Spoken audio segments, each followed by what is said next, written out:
ดีครับทุกคนวันนี้นะครับเราจะมารีวิวรองเท้าอีก1คู่นะครับที่เป็นคู่ที่ต้องบอกว่ายอดฮิตตลอดการของ Adidas แล้วก็ผมเพิ่งจะได้มีโอกาสมีไปเองนะครับก่อนอื่นเนี่ยผมต้องบอกก่อนว่าคู่นี้เนี่ยคือ Adidas Samba นะครับจริงๆแล้ว Samba เนี่ยเป็นรุ่นคลาสสิกของเขาเลยนะครับแล้วก็คู่นี้เนี่ยผมเพิ่งมีโอกาสได้มาผมไม่ได้ซื้อเองนะครับแต่ว่าได้มาจากกลุ่มเพื่อนสนิทของผมเนี่ยเขาซื้อมาให้นะครับเป็นของวันเกิดก็มาจากช็อปไทยนะครับขอบคุณเพื่อนๆมากๆนะครับก็จริงๆคู่นี้เนี่ยเป็นคู่ที่อยากได้อยู่แล้วเป็นทุนเดิมแต่ว่ารู้สึกว่าหายากเหลือเกินถ้าเกิดว่าจะต้องซื้อเนี่ยก็ต้องซื้อเป็นราคารีเซลก็จะตกประมาณ 4-5,000 บาทเนี่ยแหละครับแต่ว่าจริงๆราคาป้ายเนี่ยราคาอยู่ที่3,800 บาทนะครับอันนี้เป็นสีดำนะครับที่ผมได้มาเอาจริงก็ต้องบอกว่าชอบสีดำเป็นการส่วนตัวอยู่แล้วนะครับเพราะว่าจริงๆแล้วเนี่ยผมรู้สึกว่าสีขาวเนี่ยผมมีแล้วคู่ที่เป็น reproduction of foul ก็จะเป็นอารมณ์ประมาณเนี้ยทรงเดียวกันที่เป็น German Army Trainers นะครับก็เป็นรองเท้าเหมือนรองเท้าทหารของเยอรมันเนี่ยก็เป็นทรงคล้ายๆประมาณนี้เลยคือจริงๆแล้วเนี่ยตัวแซมบ้าเนี่ยจะเป็นรองเท้าผ้าใบที่เป็นรองเท้าหนังด้านบนนะครับส่วนตัวหัวเนี่ยก็จะมีความเรียวอยู่แล้วก็มีความผสมดีเทลที่เป็นหนังกลับเข้ามานะครับอีกอย่างหนึ่งเนี่ยที่ทำให้รุ่นนี้เนี่ยเป็นที่นิยมก็คือจริงๆแล้วมันค่อนข้างสปอร์ตนะกึ่งเป็นคล้ายๆรองเท้าฟุตบอลแต่ว่าก็จะมีความแคชชวลที่รู้สึกว่าสามารถใส่ในวันสบายๆได้เหมือนกันถ้าพูดถึงแซมบ้าเนี่ยแซมบ้าเขาจะเป็นเหมือนการเต้นของชาวบราซิลเนาะซึ่งจริงๆแล้วถ้าเกิดว่าใครดูฟุตบอลเนี่ยก็จะรู้ว่าคำว่าแซมบ้าเนี่ยเขาจะหมายถึงบราซิลเลยแหละก็คือเขาเรียกว่าเป็นเหมือนวัฒนธรรมการเต้นของชาวบราซิลแล้วจริงๆแล้วเนี่ยแซมบ้าเนี่ยชื่อเนี่ยมันเกิดขึ้นมาได้เพราะว่ารุ่นแซมบ้าเนี่ยเขาถูกทำออกมาเป็นรองเท้าฟุตบอลนะทุกคนในเมื่อประมาณปี 1950 ถูกพัฒนามาเรื่อยๆจนกลายเป็นรองเท้ารุ่นที่เป็นที่นิยมมากที่สุดรุ่นหนึ่งของ Adidas นะครับมีการออกแบบจากรองเท้าฟุตบอลเพราะฉะนั้นมันจะมีความลุคคล้ายรองเท้าฟุตบอลแล้วก็มีความสปอร์ตสูงมากๆนะครับทุกคนก็จริงๆถ้าเกิดว่าเป็นรุ่น OG เนี่ยมี2สีก็คือสีขาวกับสีดำนะครับถ้าเกิดว่าเป็นสีขาวเนี่ยตรงแถบตรงกลางเนี่ยก็จะเป็นสีดำข้างหน้าเนี่ยน่าจะเป็นหนังกลับสีเทานะส่วนถ้าเป็นสีดำเนี่ยก็จะเป็นหนังสีดำแถบสีขาวแล้วก็หนังกลับข้างหน้าเนี่ยเป็นสีดำนะครับส่วนตัวโซนด้านหลังเนี่ยเป็นสีขาวนะครับตัวแซมบ้านะครับทุกคนถ้าเกิดว่าทุกคนมองด้านบนเนี่ยก็จะเป็นลักษณะที่เป็นรองเท้าหนังเลยนะครับรองเท้าก็จะเป็นหนังทั้งคู่นะครับด้านในไลนิ่งเป็นหนังแล้วก็มีเป็นซินเทติกด้วยนะครับเชือกที่ก็จะเป็นเชือกแบนสีดำเหมือนกันนะครับส่วนตา Adidas เนี่ยก็จะมีอยู่ตรงลิ้นเขียนว่า Adidas brand with 3 stripes นะครับนี่แล้วก็จะเป็นโลโก้ที่เป็น Adidas Original หรือว่าจะเป็นฟ้าแบบนี้เนี่ยที่เป็นเอกลักษณ์ของ Adidas Original นะครับนี่เหมือนกล่องเขาเลยนะครับแล้วก็ตรงแถบด้านข้าง3แถบนี้ก็คือเป็นเอกลักษณ์ของ Adidas เลยก็จะมีดีเทลที่เป็น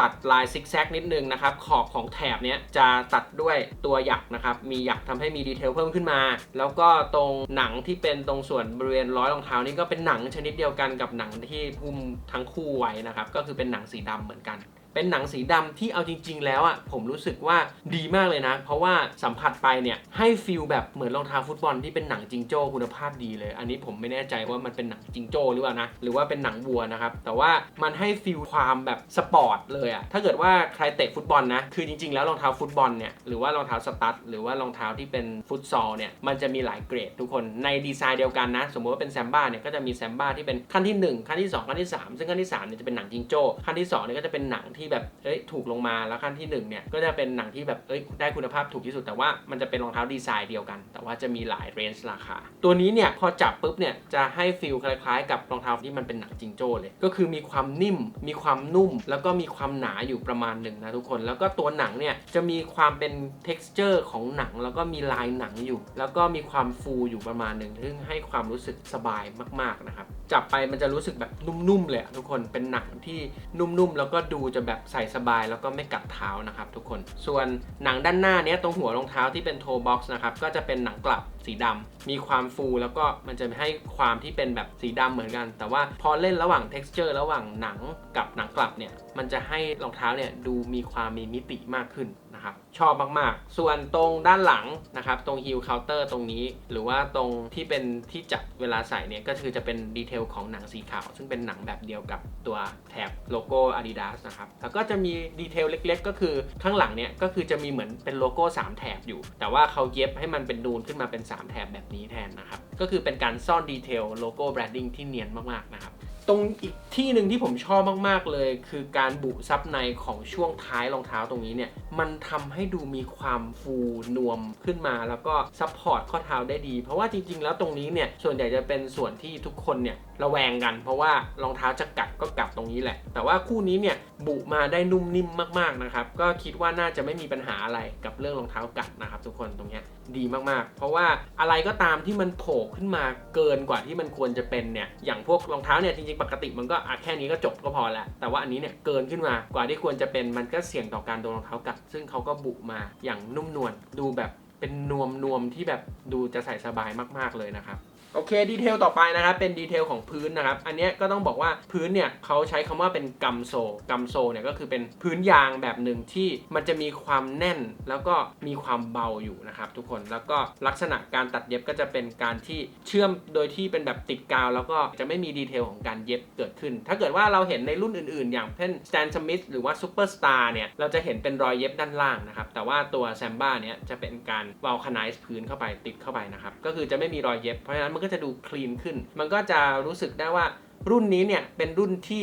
เรียวกว่ารุ่นอื่นๆอย่าง Stan Smith หรือว่า Superstar แล้วก็มีดีเทลพื้นที่ไม่มีรอยเย็บนะครับถ้าเกิดว่าเทียบกับรุ่น2รุ่นนั้นนะครับส่วนพื้นด้านล่างเนี่ยนะครับก็จะเป็นดีเทลที่คล้ายๆกับ Original ของ Adidas เลยนะครับก็คือจะมีลักษณะเป็นแบบที่ทุกคนเห็นเลยนะครับเอาจริงๆผมรู้สึกว่าคู่นี้เนี่ยเขาแยกระหว่างด้านบนก็คือเท้าด้านหน้ากับเท้าด้านหลังนะครับฝ่าเท้าด้านหน้าเนี่ยผมรู้สึกว่ายึดเกาะได้ดีนะครับส่วนฝ่าเท้าด้านหลังเนี่ยพอมันเป็นขยักแบบนี้มันก็กันลื่นได้ดีเหมือนกันนะครับเพราะฉะนั้นเขาแบ่งโซนผมว่าเป็นดีเทลที่น่าสนใจนะต้องลองดูว่าเวลาเราเอาไปเดินจริงเนี่ยมันเวิร์กแค่ไหนนะครับส่วนตัวผมก็ยังไม่เคยมีแซมบ้าเหมือนกันคู่นี้เป็นคู่แรกนะครับส่วนตัวอินโซด้านในเนี่ยก็เป็นอินโซที่ยึดติดกาวมากับตัวรองเท้าเลยก็จะไม่สามารถดึงออกมาได้นะครับทุกคนถ้าเกิดว่าดึงเนี่ยก็จะรู้สึกว่าเหมือนลอกเพราะว่าเมื่อกี้ผมแอบไปแงะดูนะครับติดกาวมาไว้เรียบร้อยนะครับข้างในก็จะเขียนว่า Adidas the brand with the three stripes เหมือนกันนะครับส่วนสุดท้ายนะดีเทลที่เราจะไม่พูดถึงไม่ได้นะครับก็คือการที่เขาเขียนชื่อรุ่นแซมบ้าไว้ข้างๆนะครับเป็นตัวสีทองนะครับตัวนี้ก็ต้องบอกว่าเท่มากนะครับเรารู้สึกว่าด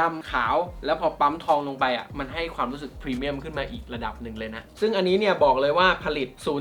04/23 ก็คือเดือนเมษาที่ผ่านมาแล้วเราก็ซื้อได้มาในช่วงเดือนพฤษภานะครับอันนี้ผมถามเพื่อนผมว่าซื้อไม่ได้ยังไงเขาบอกว่าโชคดีวันนั้นเป็นวันที่เขาเข้าช็อปพอดีที่สยามแล้วก็แวะไปซื้อมาให้นะครับอันนี้ก็ได้มาจากช็อปที่สยามก็เป็นป้ายไทยราคา 3,800 บาทนะครับแล้วก็คู่นี้เป็น made in เวียดนามนะครับทุกคนส่วนไซส์เนี่ยผมเพิ่มขึ้นครึ่งไซส์เพราะเคยลองแล้วรู้สึกว่าถ้าพอดีเนี่ยมันอาจจะแอบเรียวไปนิดนึงนะครับผมก็เลยเพิ่มขึ้นครึ่งไซส์จาก 8.5 เป็น 9 ก็ลักษณะเดียวกับซาโลมอนที่เราเพิ่งรีวิวไปคลิปล่าสุดสุดท้ายแล้วผมขอถึงซาโลมอนนิดนึงนะซาโลมอนที่ผมรีวิวไปคลิปที่แล้วเนี่ยผมเพิ่มขึ้นครึ่งไซส์แต่มันก็มีความรู้สึกแอบบีบนิดๆเพราะฉะนั้นใครที่รู้สึกว่าเป็นคนเท้ากว้างอาจจะต้องบวก1ไซส์เลยนะครับแต่ว่าแซมบ้าเนี้ยอันเนี้ยผมเพิ่มขึ้นครึ่งไซส์แล้วก็รู้สึกว่าไม่มีปัญหาอะไรนะครับทุกคนอันนี้ก็เป็นดีเทลคร่าวๆภายนอกของตัวแซมบ้านะครับส่วนต่อไปนะครับถ้าเกิดว่าเรื่องของการแมทช์ลุคเนี่ยผมรู้สึกว่าคู่นี้เนี่ยจริงๆแล้วเนี่ยเป็นรองเท้าที่มีเอกลักษณ์ของทั้งความคลาสสิก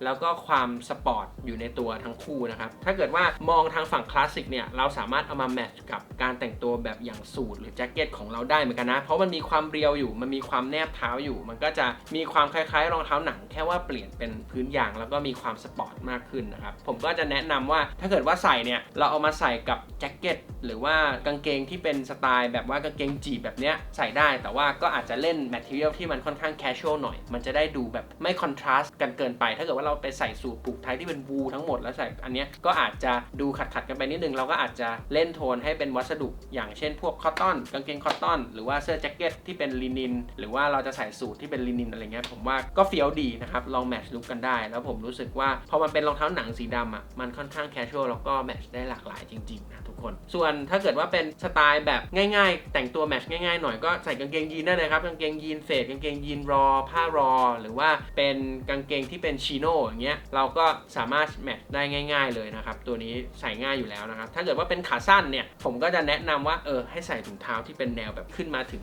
หน้าแข้งที่เป็นแบบสไตล์สปอร์ตหน่อยใส่กับขาสั้นที่ขากว้างหน่อยได้นะครับอันนี้ก็จะเป็นฟิลแนวแบบว่าเหมือนเป็น Rugged Boy ผมว่าเท่ดีแล้วก็เป็นค่อนข้างไปในทางสตรีทแล้วก็ ใส่อาจจะเสื้อสเวตตัวหลวมๆแขนยาวใส่เล่นดีเทลนะครับผมว่าใส่ได้หลากหลายมากๆเลยใส่ไปทางโทนสตรีทสเก็ตอย่างเงี้ยได้เลยเท่เลยนะครับจริงๆคู่นี้เนี่ยผมว่าน่าจะเหมาะกับการใส่เล่นสเก็ตเหมือนกันเนาะเพราะว่าเป็นพื้นแบนทรงคล้ายๆแวนแบนๆแล้วก็น่าจะยึดเกาะได้ดีนะครับจริงๆก็หายากหน่อยนะทุกคนถ้าเกิดว่าใครอยากได้เพราะว่าจริงๆแล้วหลังสุดเนี่ยที่แซมบ้าบูมขึ้นมาอีกทีนึงเนี่ยก็คือ Blackpink เขาเป็นพรีเซนเตอร์ Adidas ใช่ไหมแล้วก็จีซูใส่คู่นี้นะครับก็เลยทำให้จริงๆสาวๆน่าจะอยากได้กันมากๆนะช่วงนี้แล้วก็หนุ่มๆที่เล็งๆไว้ก็ยิ่งหายากเพิ่มขึ้นไปอีกนะทุกคนถ้าเกิดว่าใครชื่นชอบแซมบ้าก็ลองหามาไว้ในครอบครองดูนะผมรู้สึกว่าเป็นอีกหนึ่งคู่คลาสสิกที่ทุกคนอยากจะมีแล้วก็คู่นี้มันต้องมีนะครับเอาจริงๆผมก็รู้สึกว่าเป็นอีกหนึ่งคู่ที่